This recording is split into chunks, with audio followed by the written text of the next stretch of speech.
Hey there, Alex here. For those of you new to Behind the Podium, I just want to give you a heads up that we do use adult language. You'll definitely want to grab a pair of headphones if there are kids around or you're at work. Now, on to the show. Welcome to Behind the Podium, Unveiling the Coach. Problem solvers have problems too. So here at Behind the Podium, I, Jared Cohen, and my co-host Alexander Ellis discuss the struggles, philosophies, demands, and practices of the coach, or said more broadly, health and wellness practitioner. To provide quality coaching is to enhance someone's life in an everlasting and unfolding way. This is not easy and requires a lot of due diligence and self-mastery on the part of the coach to be able to perform.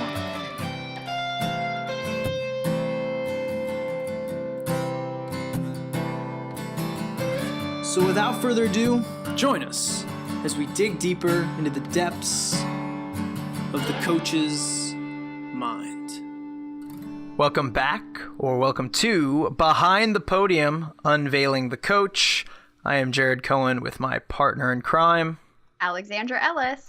And today we are behind the podium with just ourselves. It is July 6th. I am 27.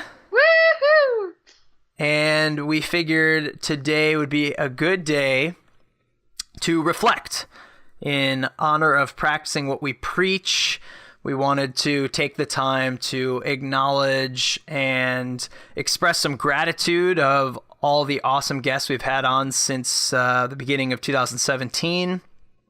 And just kind of riff on what stood out to us, what we're looking forward to in terms of expanding conversations, and how our guests have influenced our thinking up till this point. Yeah, totally. And it's been such a fun adventure to be able to talk to these people. So many, thought leaders and professionals and coaches whom I've admired from afar. And podcasting is such an awesome medium because you can be like, hey, will you be on my podcast? And people that I've never in a million years would imagine say yes.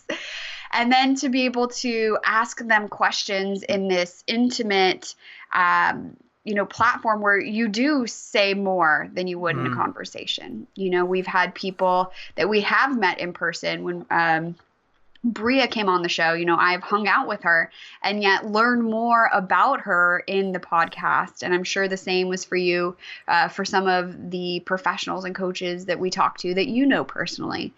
And so it's just such a awesome, I would say like weekly dose of inspiration. Because while I know we may not, and the responsibility is mine, get the episodes out weekly, Jared and I are recording them weekly. This is true. Yes. And, learning some really cool stuff. And while we were talking about this episode and what we wanted it to be, it was interesting as I flipped through my notes that there are these themes that come back, that these themes of practice and knowledge and wisdom that people who are in it deeply as a coach and helping others all have discovered for themselves. Yeah, 100%. I totally agree with the ability to have these structured long-form conversations brings a whole new novel experience to the encounter, even if it's with someone that maybe one of us or both of us are more familiar with. And it is interesting to hear a lot of similar themes come up, as well as hear kind of different takes or different experiences on some of these similar themes as it relates to putting in the time of just accumulating enough education and experience to be more confident in your craft, or as it relates to still struggling with getting the right types of clients or feeling as fulfilled with the clients you're working with, as well as how to approach working with a beginner and what that experience is like with the different types of personalities that might be at play with the kinds of beginners you might be working with. Yeah, the context of, the type of person you're working with. I think, too, it's so interesting because I was looking for an early episode that you and I had done to share with a friend. And Elizabeth Whip was episode 6, I think. And we talked about how important it was to start with why. And she brought up Simon Sinek's TED Talk about starting with why and why, or, how great leaders inspire action, which I have put in the show notes many a time. So I've seen it a few times. But how often Simon Sinek and understanding what your why is comes up with so many people. And that really is the underlying current, I almost want to say like for success. That if you truly understand why you are working with people, why it is you do what you do, then the actions of the what and the what it is that you actually do doesn't really matter. And it'll be clearer because you have a reason for the why. Yeah. I similarly have been really pleased, and it's been really validating to see the organic similarities showcase themselves. I just remember in particular, our episode with Dan Roberts of Barbell Inspired, him bringing up It Starts With Why, and then our interview with Max Schenk, he also brought up It Starts With Why. Our interview with Justin Marcus, he brought up It Starts With Why. Yeah. So it was really cool to see that threading that was not at all forced or even known by us in the first place. And it's validating for what we are having sort of an intuitive sense of in reaching out to these people and getting a glimpse of their work and saying like, hey, this resonates with us. Their actions, their expression of why they do what they do, but more directly what they're doing has something that we feel like is embodying a more ideal coaching profile. And when we dig deeper, we realize, oh, wow, it's because there are a lot of these similar themes and similar points of inspiration, and then similar struggles. I think that there is that the truth to the fact that being clear about your why is kind of a daily job. And it's a daily reflection and process in trying to make sure that like what you are doing is aligning with your why, which is not always easy when you're in this entrepreneurial field of trying to get clients in the first place and trying to build a successful practice and accumulate enough hours of experience and education to just continue to grow. And so kind of finding the parallel roads that those can happen, I think takes time. And even for some maybe who've been in it even longer are still struggling with kind of figuring out, okay, what's the best way for me to be doing what I want to do as a reflection of my why. Yeah, that makes me think too of our episode with Dr. Tim Gersmar, and it ended up not being so much about his why and like what he's doing, but we ended up talking about business a lot. Right, yeah. And we go into every conversation with some idea of where why we reached out to that person in the first point, at the first, like why we did it, and the conversations always like take on a life of their own. And continuing on with what you just said about how you have to have this why going so that you can do all the other things that it takes to keep your business moving forward. And one of the things that Dr. Gersmar said was overnight successes are 10 years in the making. And I remember that day in that conversation, and I was like simultaneously like, yes, I so agree. And then also somewhat like, oh my God, if even a doctor is struggling with, clients and the tech of business and just like, how do I find balance with my work life and my family life when I'm working from home or, working for myself? So it was like, I'm glad you feel the same way, but also like, oh my God, it's not any better if you're a doctor too. Yeah, to that point, I mean, some of these great, for lack of a better term, moments of like misery loves company. Yeah. Where asking Rob Wolf how he describes what he does and being very honest and saying that like, yeah, that question makes me like fidgety and like I start sweating. It's just awesome to know that. I mean, in some ways, it's not awesome to know that kind of struggle doesn't end. But it's awesome to know that it's shared even among these people that have reached some really critical levels of success, not only financially and as far as being well known, but also just in terms of how many people they've been able to help and continue to affect and serve positively. And to know that the kind of pitfalls and ambiguities and just awkwardness of navigating this landscape are very shared among that and more consciously reflected on by those that we've been attracted to, whom clearly take this role and responsibility very seriously and importantly to want to try and figure out how to continue to refine it, like you mentioned with Dr. Tim Gertzmar and him speaking to, I guess, the fact that Aspire Natural Health has maybe been in business for roughly 10 years. And so that's kind of like, that's been his sort of timeline and getting in measuring success or the growth of the business. And to know from him that it's only been in the last year or so that they've really refurbished the technology and customer relationship management side of things to continue to leverage and grow and be competitive.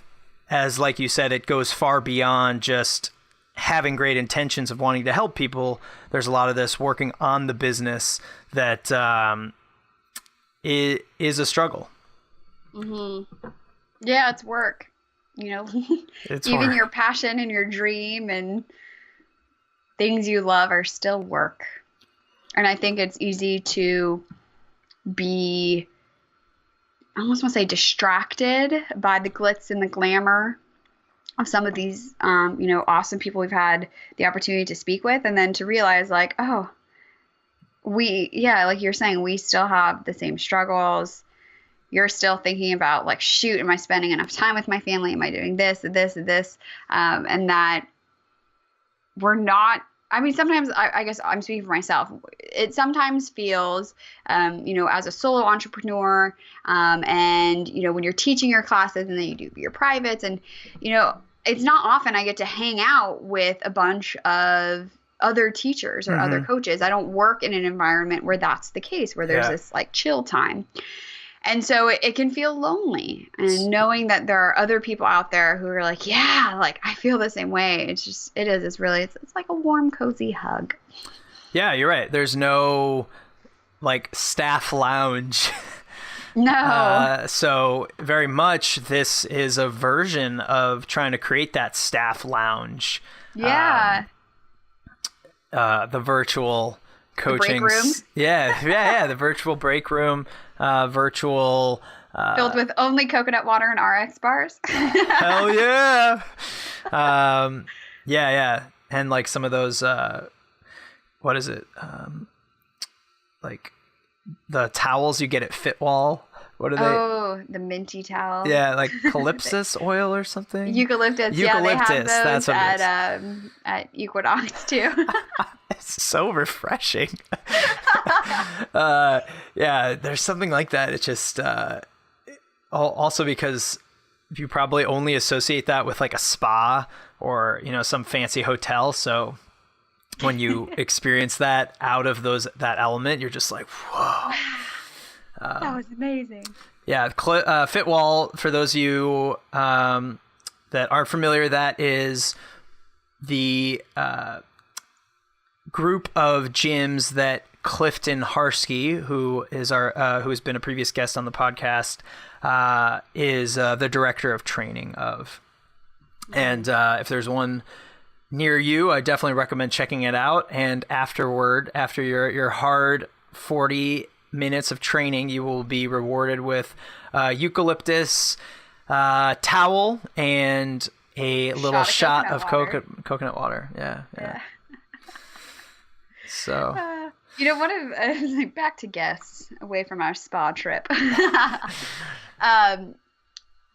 I think, many times we'd ask, how do you work with new clients, or how do you work with this population that you're working with? And a thing that came up often is listening to people. Yeah. I think too often as a newer coach, or especially when you're really excited about something new, you just want to bulldoze your way in there and get started on this new fancy thing. And so many people just said, no, listen, because the client will dictate to you what it is that they want, what it is that they need, and the training will come from that. And that has really inspired my coaching and my private practice with the one-on-ones, to really talk to people and see, what I have ideas of what I think you should be doing, but what is it that you want to do? Is it, to be able to stand at your kid's soccer game, or to be able to go on a walk with the family, things like that, versus you need more ankle dorsiflexion because you can't do a squat. And I can see that, it's just finding from your clients, emotionality. Yeah. And what is it that they want? Well, what are they trying to get after, and how can I best serve that? Yeah. And it's a real discovery process for you and them in that moment. I think that's what's unique about it. And the art form is that they may not be conscious of it, but through the conversation with you, you're going to help them connect some dots and actually sort of reveal some truths that help make that clearer, even if it's not completely clear in that moment, but along the way. And yeah, I mean, one of my favorite episodes, dare I say it, my favorite we've done so far, is the one with Rob Wolf. And I was listening back to that, and he mentioned this point multiple times throughout the episode, something he's really learned, at just the importance of saying less, listening more, with better questions. And it was actually his response to our rapid fire question when I asked, what's your biggest coaching pet peeve? And he said, I'm guilty of this too, but talking too much and not asking enough questions. And I think that's just a great reminder. It's awesome having these different avenues through which to get these reminders. Cause in my sports psychology program, counseling skills is a huge piece. And when I'm working with those, I've been working with in my internships doing mental coaching sessions.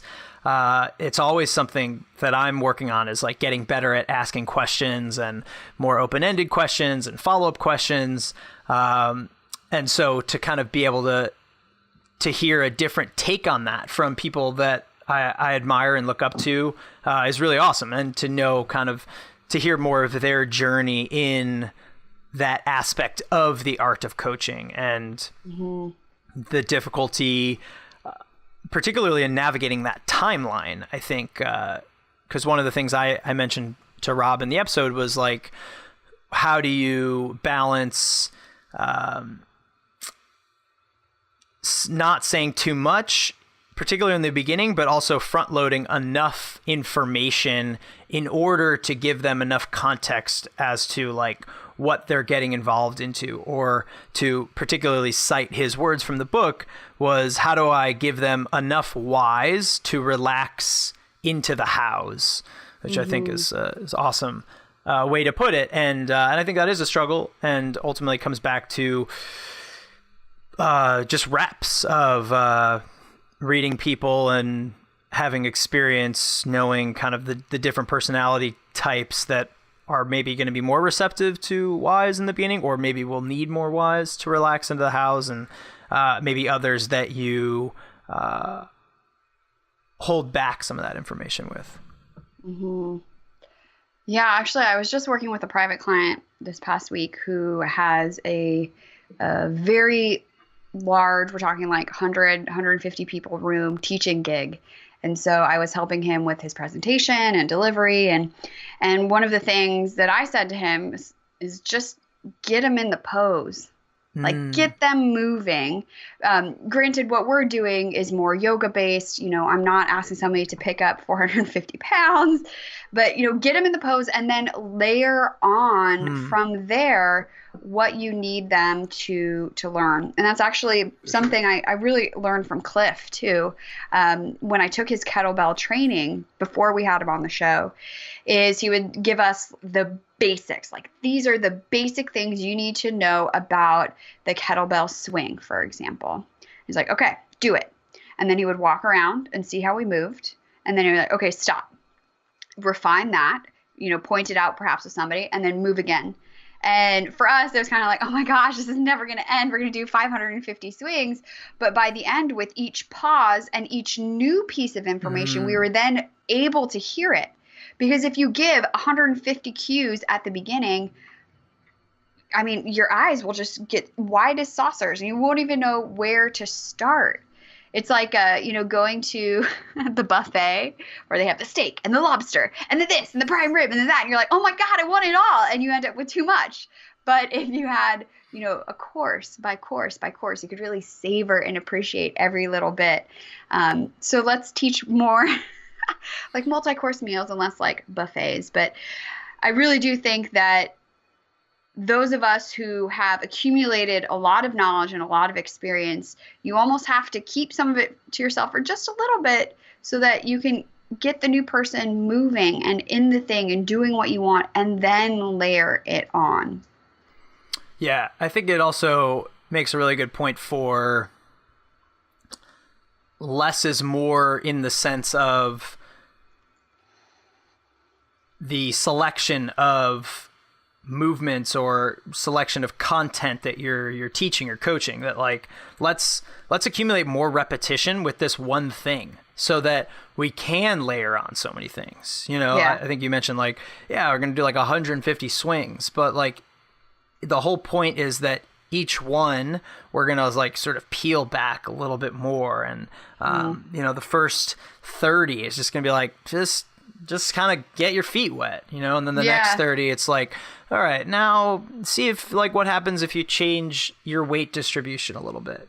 And then the next 30, it's like, okay, let's see if we like change the head position a little bit, see how that plays into things. And then the next 30, it's like, okay, let's maybe be a little bit more specific with our breathing. And I just love that idea. This is something we talked about previously, and then I believe I brought it up back on our episode with Dan Roberts of like, you know, what if just working with a first-time client for like a month, all we did was push-ups and deadlifts, but like in a million different variations as possible. So it's like, you know, okay, we're going to do push-ups just on the floor. We're going to do incline, decline with rings, with dumbbells. We're going to pick up a barbell. We're going to pick up a sandbag. We're going to be at a deficit. And just this like, I think there's so much value in being able to sort of like take a couple things and just like kind of exploit them for everything they got.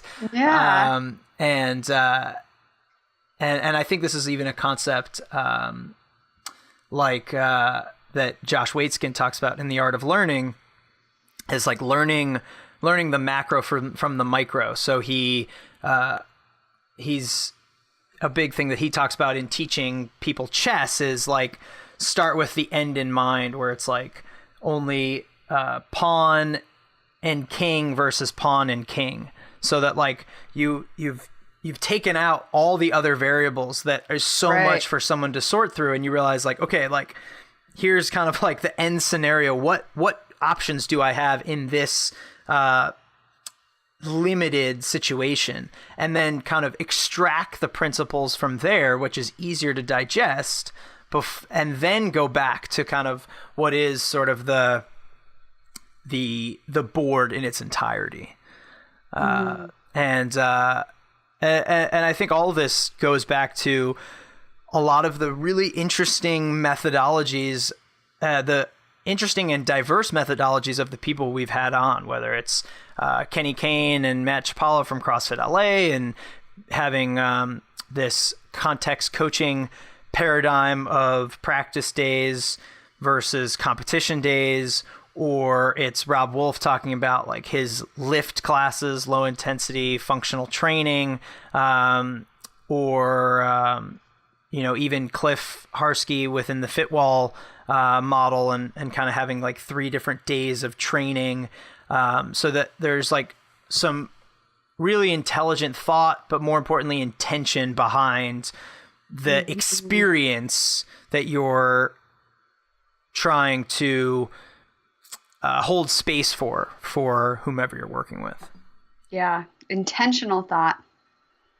Intention. Yeah. Another thing too I was thinking about was serial course takers. And Dr. Shante Cofield talked about this, about trying to take one piece of the course you took and put it to play right away. And I was teaching a Yoga Tune-Up Level 1 teacher training, which is the 7-day certification course, and it's incredibly overwhelming. Incredibly. Yes. And I just was able to like take that from Dr. Cofield and right away deliver it to the students. I said, look, you guys, like there's a lot of stuff, I know, but don't be sitting here worrying about the whole buffet. Take one thing, just one thing. You don't even have to know what that one thing is yet. But on Monday when you get home, try to put that one thing into play. And you could just see in their faces like a glimmer of relaxation. And then they realized what else they had left to do that week, and they freaked out again. But it's so true, because there is the allure, I guess you could say, of taking a course every single weekend. I mean, gosh, that would be so much fun, especially if somebody else is paying the bill. But you can't put that knowledge to use until you really synthesize it and play with it and understand it and embody it, and how best to really take advantage of these courses and the knowledge that, people are giving. So that was really cool to hear from her and from some other people of, how it's just, putting stuff to play. There's no point in buying. I'm sorry, I'm going back to food today. Today's a food day. Normally my analogies are all food-based, and today they're very strong. There's no point in buying the 73 salt varieties if you're never going to cook with them, right? Yeah, this is true. Better to have a few that you're really darn good with. Himalayan, some rosemary salt, and some sea salt. Nice. You're golden. It's a good trio. Not all at once. That would be very salty.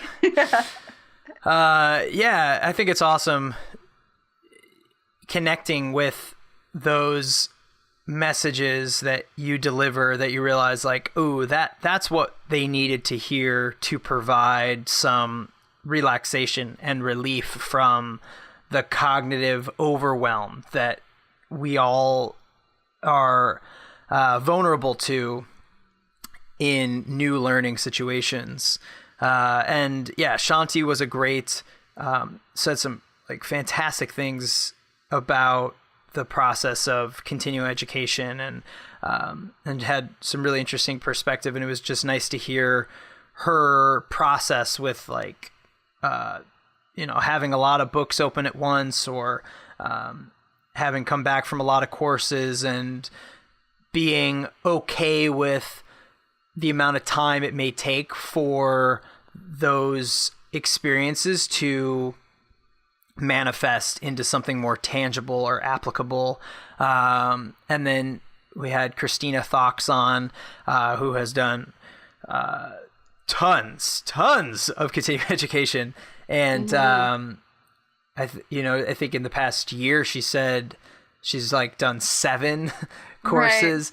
Right. And that's like a little for her. But this is also someone, mind you, that like is very disciplined about systematizing, reviewing the material. And then also, she mentioned just kind of having a little bit of a checks and balance of those impulses at times to want to go attend this thing, but then sort of asking like, okay, well, what's the benefit here? Do I need, am I going to get more out of this? Is my time better served elsewhere? And then to just bring it back to the purpose of this episode, I know it was really important for me that we did this here because it forced me to go back and listen to a number of the episodes we've done.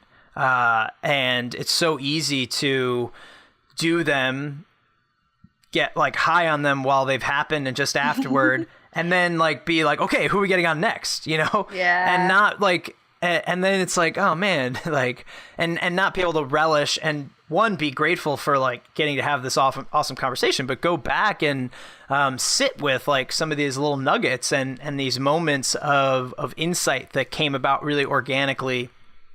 And that's what I think has been really fun to see with all the guests we've had, where sometimes the conversation is, going one way, or maybe it's, it hasn't gone as like deep as I'd like it, but then it'll like surprise me, at certain moments where it's like, oh wow, like that was the golden ticket. Yeah, it was like, it was all worth it for like that moment. And it's been so interesting to see how these different guests have been courageous enough to be honest and vulnerable with certain parts of their process and their journey as it relates to the coaching struggle and experience. Isabel especially is awesome, and we will be getting her back on, and she just shared so many like fascinating tidbits about her journey post getting certified in yoga tune-up, with all the different continuing education she's done, and like how she's like sort of tried to put that together and then embody it, and realize some difficulties in embodying that, some of the dissonance related to it, and then sort of taking a different route, which was not just taking courses, but actually reaching out to some of these subject matter experts and saying like, hey, can I get like an hour of your time, and like sort of do a private session, and then sort of trying that on for size as a continuing education approach. And one of my favorite things that came out of that episode with her was when I asked her what her approach was, or if she had one, and how she communicates her resume, for lack of a better term, to these people that she's reaching out to, just for the sake of trying to give them some context of like who she is and why that may be important in the collaboration or encounter that they're about to have. And she said it best, which was like, you will reveal yourself with the questions you ask. And that like, it's like, oh, okay, there you go. Like, it doesn't have to be this whole like showcase of like, yeah, look at me, gold star. Like I'm awesome. It's like, no, just be a good listener, and like at the heart of it, be a good student, like be able to put that student hat on. Keith Wittenstein mentioned this in the episode we did with him, in this whole conversation about like what it means to be a shitty beginner. Yeah. And the importance of embracing that, like really like, which is so easy to give lip service to, but I acknowledge the struggle of like actually truly embracing it. And it only gets harder when you continue to be in it for longer and experience more. And then, kind of like have such an attachment to these things you've learned, but to like embrace a particular moment of like, I'm a blank canvas, like give it to me, is a skill nonetheless. Mm-hmm. Very true. Because I've run into many people who cannot step into that space, and myself on certain occasions. I'm not gonna lie. Yeah, the shitty beginner hat. I want to get a t-shirt made, which would be sort of a extra reminder to myself and others, like to kind of hold me accountable at going to a course. It's like, and then if I start kind of like, getting too high on my horse, or they can be like, hey man, shitty beginner. It's like, you're right. My bad. My bad. Got to get off your high horse, man. Yeah. Yeah. Well, I mean, seriously, it's just been so awesome. And we have some guests in the pipeline coming who I just know these conversations are going to be super awesome. I'm really looking forward to them. And as always, if you guys have suggestions of people you want us to talk to, or you think the conversation would be interesting, you can hit us up on social media. We now have an Instagram, which is at Behind the Podium. Now I'm like second guessing. I'm like, is it? But it is. It's on there. Not to be confused with the website, which is Behind the Podium Podcast. Yeah. Correct. Or you can head on over to the website, and send us a line. Drop us a line there, because we love to hear from you guys. It's been really awesome to hear from colleagues and friends about episodes that they found useful. Totally. Yeah, it's so cool. But I guess my big ask for you listeners is that if you enjoyed an episode and it really inspired your coaching, or it helped you, just flip a light switch or something on in your brain, to either share it with somebody, or head on over to iTunes and leave us a review, because that really does help the show get seen, which will help us to keep producing these and doing what we enjoy doing. 100%. Sharing is caring.